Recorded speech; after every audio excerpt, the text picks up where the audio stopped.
Gudi Padwa special पचंडी 5 ingredients mix केल्यामुळे पचंडी बोलतात आणि पाडव्याला चैत्र मासामध्ये पारंपरिक पद्धतीमध्ये बनवलं जाते।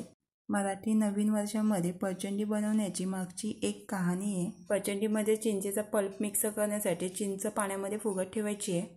मराठी नवीन वर्षामध्ये आंब्यानेही आंबे लागतात, त्यामधली एक कैरी घेऊन गुढीपाडव्याच्या दिवशी पचंडी बनवण्याची यामागची एक कहाणी आहे आणि त्यामध्ये जे इन्ग्रेडियंट्स मिक्स करतो त्यामागची कहाणी।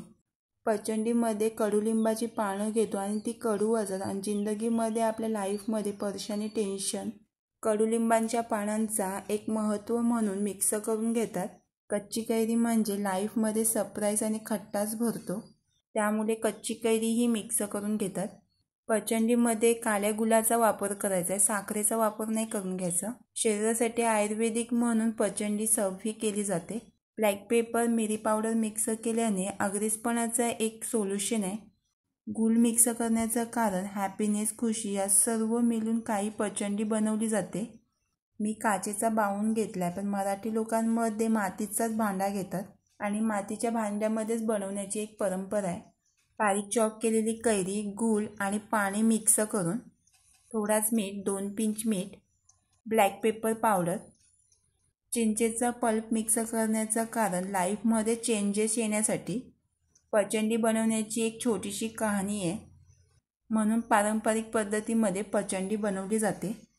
सकाळी गुढीपाडव्याच्या दिवशी नूतन वर्षामध्ये सकाळी उठल्यानंतर फ्रेश झाल्यानंतर प्रसाद म्हणून टेस्ट करून दिवसाची सुरुवात करतात, अशी एक परंपरा मराठी लोकांची आहे। गूळ आहे ना पूर्ण मिक्स करून घ्यायचं आहे।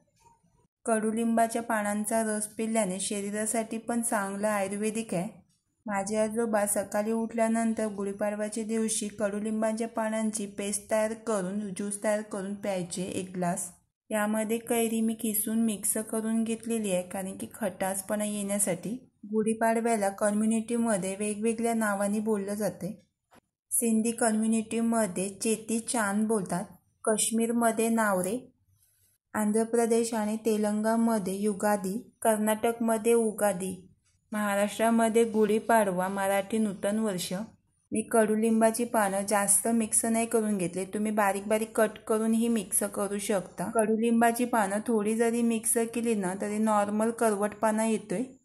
आणि या गुढीपाडव्याला पचंडी बनवायला अजिबात विसरू नका। नूतन वर्षाचा हा एक पचंडी हा प्रसाद म्हणून पिला जातोय। गुढी ज्यावेळी उभारतात त्यावेळीही कडुलिंबाच्या फांद्या लावल्या जातात। गुढीपाडव्याच्या दिवशी कडुलिंबाच्या झाडाला जास्त महत्त्व दिला जातोय। थोडा चिंचेचा पल्प मिक्स करून सर्वांना नूतन वर्षाच्या हार्दिक शुभेच्छा। हा वर्ष सर्वांना सुख समृद्धीचं जावो।